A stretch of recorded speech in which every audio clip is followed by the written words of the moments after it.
માણાવદર બાટવા પંથકમાં અવાસ્તવિક અને અસહ્ય જંત્રી ભાવ વધારા સામે ખેડૂતો, વેપારીઓ અને બિલ્ડરોમાં ભારે રોષ જોવા મળી રહ્યો છે.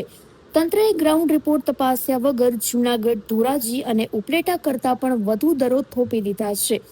100 જેટલી જીનિંગ મિલો બંધ થવાથી સ્થાનિક અર્થતંત્ર પહેલેથી ભાંગ્યું છે. ત્યાં આ વધારાથી રિયલ એસ્ટેટના વ્યવહારો સદંતર ઠપ થઈ ગયા છે.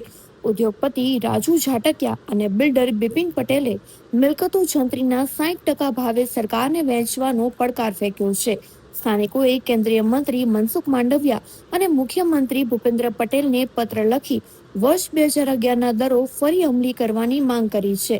વહેલી તકે ન્યાય નહીં મળે તો ઉગ્ર આંદોલનની ચીમકી પણ ઉચ્ચારવામાં આવી છે. ઝાટકિયા આજે વિનંતી કરું છું કે જે મનસુખભાઈ માંડવિયાને મેં આવેદનપત્ર આપેલું છે ગામની જંત્રી માટે. માણાવદરની અંદર 120 જીનિંગ યુનિટો હતા. આજે 20 યુનિટો પર ટુકડે ટુકડે ચાલે છે. ખુદ મારી ફેક્ટરીમાં જ્યારે 85,000 ગાસડીનું પ્રેસિંગ કરતો હતો, આ વર્ષે 8,000 ગાસડીનું થયું છે. માણાવદરના ધંધા બધા ખતમ થઈ ગયા છે. જંત્રી એટલી બધી ઊંચી છે કે વેચાણ કિંમત કરતાં 4 ગણો દસ્તાવેજ કરવો પડે છે, જેથી કરીને કોઈ પણ જાતની મિલકતમાં મૂવમેન્ટ બંધ છે.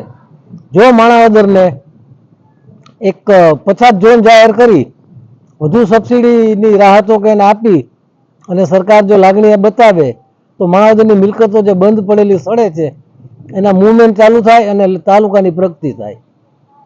આવી મારી સરકારને નમ્ર અરજ છે.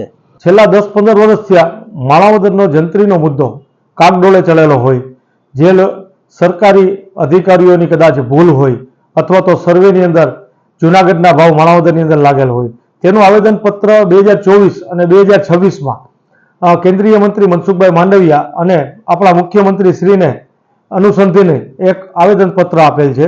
એ આવેદનપત્રનો તત્કાલ નિકાલ થાય એવી અમારી નમ્ર અપીલ છે. માણાવદરના ખેડૂતો, દુકાનદારો, મકાનોના સોદા ઘણા ખરા અટકી ગયેલા છે, તેનો વિકાસ રૂંધાય છે. એ વિકાસને ફરી ગતિશીલ કરવા ગુજરાત રાજ્ય સરકારને અમારી નમ્ર અપીલ છે.